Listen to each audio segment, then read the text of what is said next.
இங்கே ஒரு பாட்டி மிச்சர் முறுக்கெல்லாம் விற்கிற மாதிரி ஹாஸ்பிட்டலுக்குள்ளார போய் யாருக்கும் தெரியாமல் எந்த குழந்தைங்கள்லாம் தனியாக இருக்கோ அதெல்லாம் கிட்னாப் பண்ணிட்டு வந்துடுறாங்க. இந்த மாதிரி ஹாஸ்பிட்டலில் ஈஸியாக பிறக்கிற குழந்தைங்க எல்லாத்தையுமே இந்த பாட்டிமா கிட்னாப் பண்ணிட்டு போக இப்படி தான் நம்ம ஹீரோனோட குழந்தையும் மாறி இருக்கு. குழந்தை பிறந்தது ஃபர்ஸ்ட் நம்ம ஹீரோயின் தான் பார்த்துருப்பாங்க.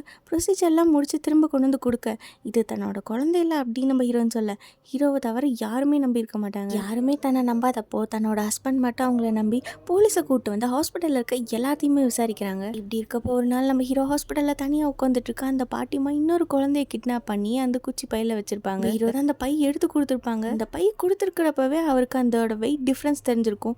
அந்த பாட்டி போனதுக்கப்புறம் நம்ம ஹீரோ அதை ஃபீல் பண்ண அடுத்த சீனில் அந்த பாட்டியை பிடிச்சிடுறாங்க. இப்போ நம்ம ஹீரோன் கிட்ட இருக்க குழந்தையோட உண்மையான நம்ம அப்பா யாரும் கண்டுபிடிச்சா அந்த குழந்தைய கொடுத்துட்றாங்க. கம்ப்யூட்டிங் பண்ணுற ஆள் எல்லா ஹாஸ்பிட்டல்லையும் அட்வான்ஸ் டெக்னாலஜி மூலமாக அவங்களோட டேட்டாலாம் என்ட்ரி பண்ணி தரேன் அப்படின்னு சொல்லி எல்லா ஹாஸ்பிட்டலோட இன்ஃபர்மேஷனும் கலெக்ட் பண்ணி இங்கே பிறக்கிற குழந்தை எல்லாமே குழந்தை இல்லாமல் இருக்கிற பணக்காரங்களுக்கு நிறைய காசை வாங்கிட்டு அந்த குழந்தைய வித்துடுறாங்க. இப்படி தான் நம்ம ஹீரோனோட குழந்தையும் காசுக்காக வித்துருப்பாங்க.